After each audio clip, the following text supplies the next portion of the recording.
Hey Jason, thanks for using Racers360. I'm Dion. I'll be your coach today. You're driving extremely well, especially the first half of the lap. It's looking really, really good. I think there's going to be some small changes we could do, especially focused through the boot and coming out of the boot. But let's go ahead here. I'm going to turn the volume off. Through turn one, I'm pretty happy with everything. I think your brake zone looks pretty solid to me. The one note here, if we get a little bit nitpicky here, but it's important, especially leading onto a long straightaway, is I think we're ever so slightly early to throttle here. So you see how we're getting to throttle, and we're not really opening our hands. In fact, we're turning a little bit more.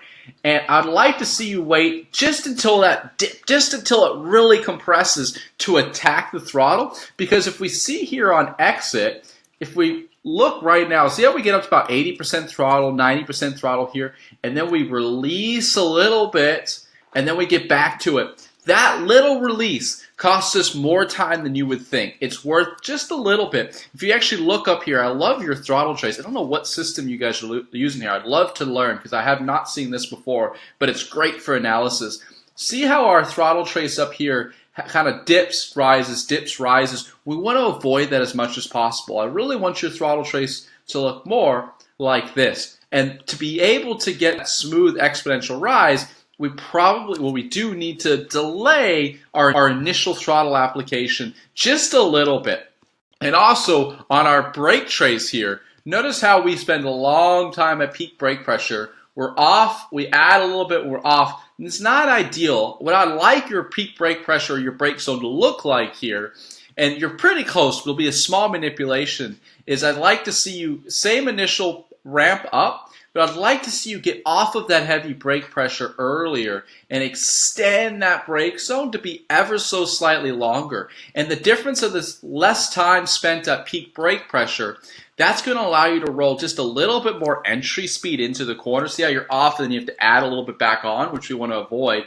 And that little bit additional entry speed is going to allow you to delay that initial throttle application. You're adding it just a little bit early because you feel like you've overslowed the corner. So by getting off that peak brake pressure a little bit earlier and braking for just a little bit longer, braking, where you come off of it and add back onto it. So it's one application of the brake zone. It's a better release of the brakes, will allow you to have just a little bit better rotation, allow you to delay that initial throttle application, allow you to have just a little bit more entry speed, same minimum speed, and then you'll be able to get just a bit better of an exit. But all of that, you're close. Just small changes here and there. Up through the S's, I'm pretty damn happy with it all. I mean, nice turning point, good apex point here. You're flat through this section, which is great. Nice turning back to the left, good apex here. You're using the road on the right. All of that is what I'd want to see. Again, small nitpicking thing is maybe we can let the car be just ever so slightly more free out of here, drifting out to the wall, so you have less steering input in the car. That's worth probably a few hundredths of a second, if that. But, just keep working on letting it be free off the top of the hill. Entry into the bus stop's pretty solid as well. Good brake zone. Here we go. Nice job ramping up the brakes. Small note for you again on throttle. If you look up at your throttle trace, see how we're a little bit lazy coming off the throttle here? It's a little bit rounded.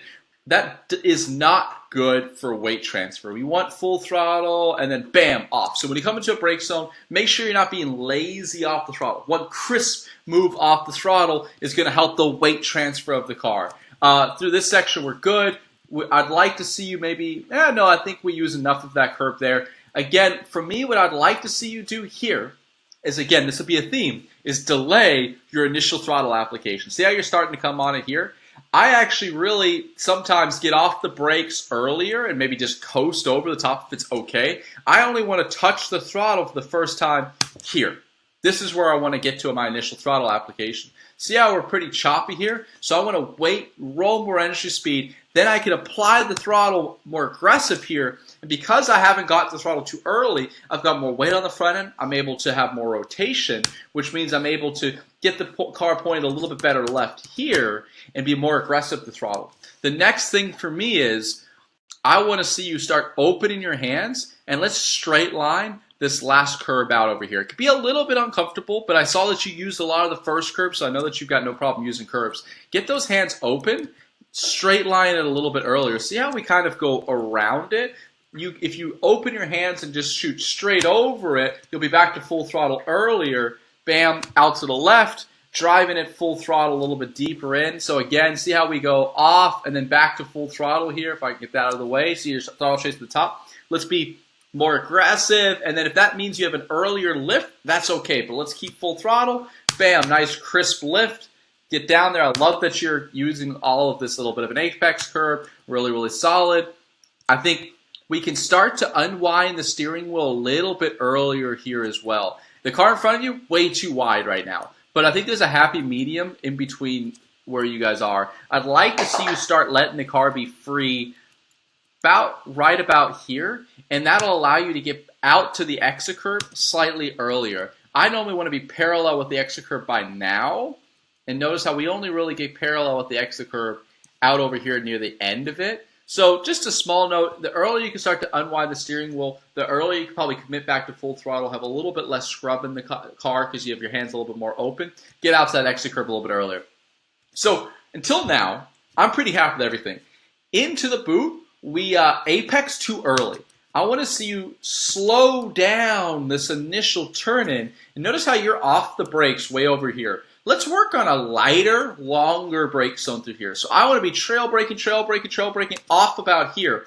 Notice how you've already apexed really back in here. There's still a lot of corner left. So to me, we've apexed way too early, which means we turned too aggressively, and we probably hit overslowed. I can't really get down to the apex this early. So that means we can roll a little bit more entry speed. Again, a little bit. But ideally, my apex point, it's really hard to see in this video here, but there's a little bit of a rubbered in section of this curve, roughly where that car is in front of you right now. I only want to start apexing there.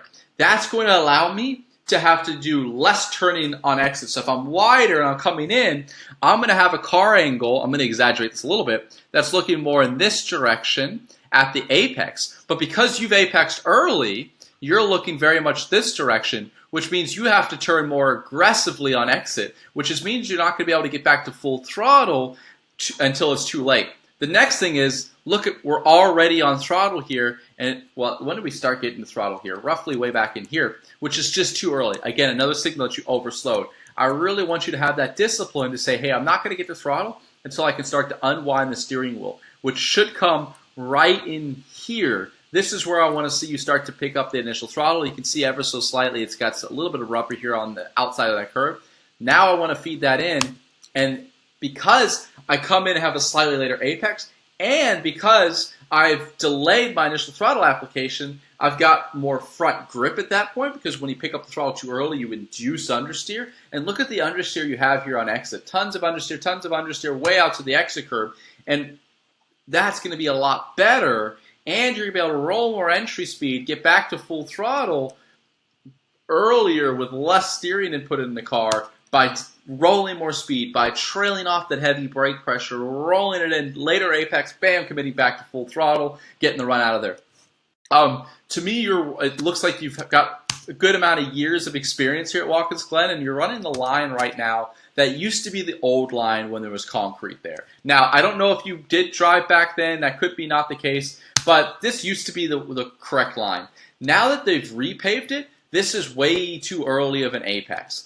I now want to do very much a diamond in this corner. So what I'd like to see you do, and this is going to allow you to challenge the brake zone and roll actually a good more entry speed in, is I don't want to apex where you were, which is roughly in here. I want to be braking in a straight line past this first curve, go out to about mid-track or so out over here, and then have that more aggressive turn in, so my apex comes a lot later in this corner. So I'm going to be able to roll more entry speed, get that car rotated, and I'm going to have a later apex that's going to allow me to have a much stronger exit. Because we can see right now, we're having to overslow the corner to keep it in with this early apex. Again, you're going to see the theme of me talking about throttle. Look at our throttle is coming in way too early, and I'm going to be about a car width wider than you right now. Here's where I get the car rotated, and what's going to happen is as I come to my apex, which is going to be roughly here, I'm going to have a car, again, I'm going to exaggerate this a little bit, that's looking much more in this direction. So I'm going to be able to attack that throttle, get back to full throttle earlier while opening my hands, Well, you have a car that's looking more in this direction, which again means you have to really continue to turn around this corner. So for me, the two main points are, let's work more on the diamond. Braking, you can attack the brake zone a little bit deeper here. Going straighter past it, diamond it out, it's going to allow you to roll more entry speed, and then you're going to come back to this apex, much later apex, and I don't want to start attacking the throttle until I'm coming back towards the apex. So my initial throttle is probably coming in here, and then I'm back to full throttle by here, but I've rolled a lot more entry speed, and I'm going to have less steering input in the car. So I've got a better entry and a better exit because of that. So I know we're overtaking this car into turn 8 here, a little bit of traffic, not a problem. Ultimately, turn 8 looks pretty solid to me here. I like your initial throttle application spot. Maybe comes slightly early. See, it's coming in here, and I know we've overslowed a little bit because we're passing the car, but the one thing I want to keep beating in is no throttle until you can start to unwind the steering wheel. So I'd like to see wait. Now getting back to throttle. And you can see here, one of the symptoms to early throttle is we have to release a little bit of pressure because that front end isn't turning. We always want to avoid that. We want a nice smooth throttle curve. So I'd like to see wait, bam, attack the throttle, and then you can see as you have that big lift right in here is where I'm working to get back to full throttle. So I've got a better exit because of that. And now out of the boot, again, for me it's too early to throttle. Let's take a look at that. See how we're already getting the throttle here. And I know the rear can get a little bit light through this section, but we've got to work on delaying. And I want to be, see how you're already off the brakes? In this corner, I might brake at the same point as you, but already here I'm releasing pressure. I'm releasing pressure, releasing pressure. A little bit of brake pressure, a little bit of brake pressure, a little bit of brake pressure, a little bit of brake pressure, a little bit of coast. Wait. Now I'm picking up initial throttle application. And now I'm getting back to full throttle, but I probably rolled a lot more speed through this corner because I've got the car weight transfer in a better spot. Look how long it took you to get from 0% throttle to 100% throttle. We want to avoid that as much as possible. So we want to really elongate our brake zone and roll the speed. Even if you have to coast, this right here, this long throttle, is just not manipulating the car weight transfer correctly. And because of that, it's like we've lowered the overall ceiling of grip from, let me make up a number here. Let's say you're at the limit of how you're manipulating the car here at 61 miles an hour, but the ultimate limit of the car maybe at 66 miles an hour. But you have to manipulate the car weight transfer correctly. You're probably at the limit for the early throttle. You're pushing the car, but just by changing how you manipulate the weight transfer, now at 61 miles an hour, it may feel like you're overslowing the car, and that's going to allow you to start rolling more speed. So don't use throttle because you feel too slow on entry. Wait till your spot so we can correct the overslowing problem in the correct way by focusing in on that release of the brake pressure. Take a look here at turn 10. I think we're going to be slightly early to throttle here as well. So again, look at the release of the throttle. See how it's not sharp. Nice crisp off the throttle here.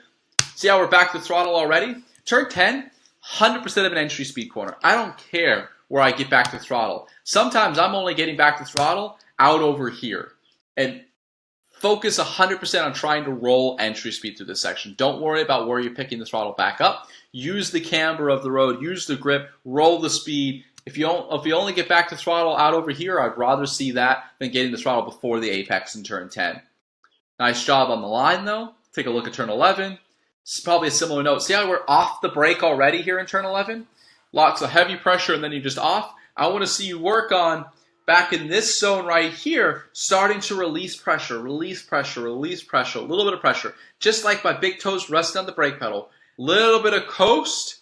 Here's where I get to throttle. And now look at, because you just released it and rolled it, you got to this little bit of throttle. You got off the throttle. Now the car weight's going to understeer. And now we're not maximizing our weight transfer of our car, the ultimate level of grip of the car. And as a small note as well, I know this is kind of an intimidating corner, but we want to work on letting the car be free and getting out to that exit curve just a little bit earlier. Getting your eyes up, letting the car float out to that exit curve earlier, be more parallel with it. But ultimately, you're driving really well. This is going to be high-level changes. The big thing I want you to focus in on is really step 1, no throttle until you can start to unwind the steering wheel in turns 1, in turn into the boot, toe of the boot, turn 8, turn 9. And then, in the bus stop, delaying our throttle again until we get to that second curve. In turn 11, delaying the throttle. So really all about waiting until later, until we get to the throttle. And then that's going to cause us to take a step back initially. But then when you feel like you're overslowing, we're going to correct it in the right way, which is by getting off of that heavy brake pressure earlier and extending our brake zone to be longer. Some small line changes into the boot and at the toe of the boot. Other than that, your line looks really solid. So thanks again for using Racers360. We hope that all makes sense and is going to help you. And hopefully we'll see you at the racetrack soon.